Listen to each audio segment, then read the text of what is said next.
Hello, dear ones, and greetings from All Saints Orthodox Church in Bloomington, Indiana. Christ is in our midst. So, there was some beautiful rain today. It rained heavily and steadily, and everything feels watered and green and lush. And it reminded me so much of my days in Juneau, Alaska. Some people don't know that Juneau is actually a rainforest. We think of Alaska and we think of igloos and polar bears, but Juneau in southeast Alaska actually gets an incredible amount of rain. When I lived in Juneau, there was something there that I want to tell you about. That is that there was an island across from Juneau, connected by a bridge, called Douglas Island. And on Douglas Island, as you drove on the little Douglas Island highway, there were these little white 3-bar cross Russian Orthodox style shrines here and there along the side of the road.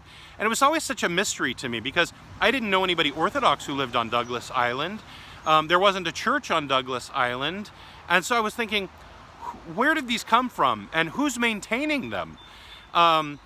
And then there was something else. There was a rumor about that there was actually at one point a church, an Orthodox church on Douglas Island. And this was very exciting, of course, because I thought, where did the church come from? Who attended? How many people?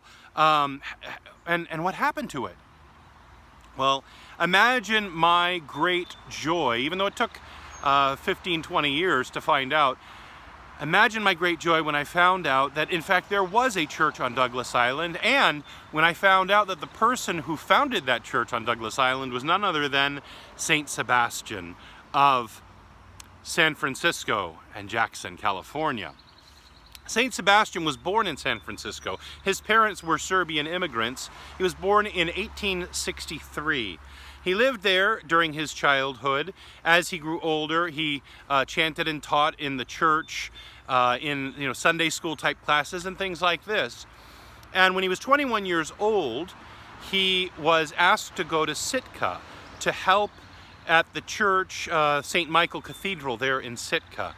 And after he'd been there for a little while, he expressed this desire and this calling to serve the church as a missionary, and he was sent then to Kiev and St. Petersburg to study in seminary.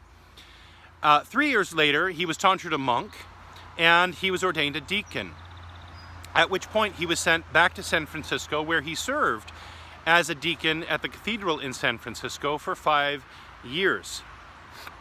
Well, in 1892, he was ordained a priest and served for a time, about a year, in the church in Minneapolis, Minnesota, where St. Alexis Toth had been the priest just before him, actually. But after that, he returned to California. He really wanted to missionize. His dream was to spread the gospel and to unite Orthodox Christians together into church communities that were viable and that were vibrant. What a lovely calling. I love this man already. So he went to Jackson, California, where he founded St. Sava Serbian Orthodox Church in Jackson. You can see it right here in the icon. So he founded that church and continued his missionary journeys and activities throughout mostly the northwestern part of the United States. He helped to found churches to bring together communities which ultimately would become churches in Seattle, Washington, in Portland, Oregon, in Butte, Montana, etc. I mean, he worked in quite a number of different communities to help bring these groups together, to solidify them so that they could be healthy, vibrant churches. In 1902, he went to Sitka, Alaska, where he served there as the dean of the Sitka Deanery. Now, this is where it gets fun. While he was there in Sitka, he made a journey to Douglas Island. There was a group of Serbian immigrants there on Douglas Island who were working in the mines, and they wanted their own church. There was a church over in Juneau, but again, it was across the channel and difficult to get to. They were really wanting their own church in Douglas Island. And so St. Sebastian founded St. Sava's Orthodox Church right there downtown Douglas Island. I've seen a picture of it. It was a beautiful little church which ultimately burned to the ground. which is where all the mystique comes, right? Nobody knows anything about it. There are very few photos. It obviously disappeared, and now we know. It burned to the ground, and it was never rebuilt because mining dried up in Douglas, and so the Serbians moved on, and there was nobody else there who would rebuild that church and be members of it. Although I think, again, it's very interesting that to this day there are these Orthodox shrines and crosses along the road, the highway there on Douglas Island, which lead into downtown, which is where that church once stood. Well, Saint Sebastian felt a calling to minister in his homeland, and so he returned in the early 1900s to Serbia, where he served as chaplain during first the Balkan Wars and then in World War I.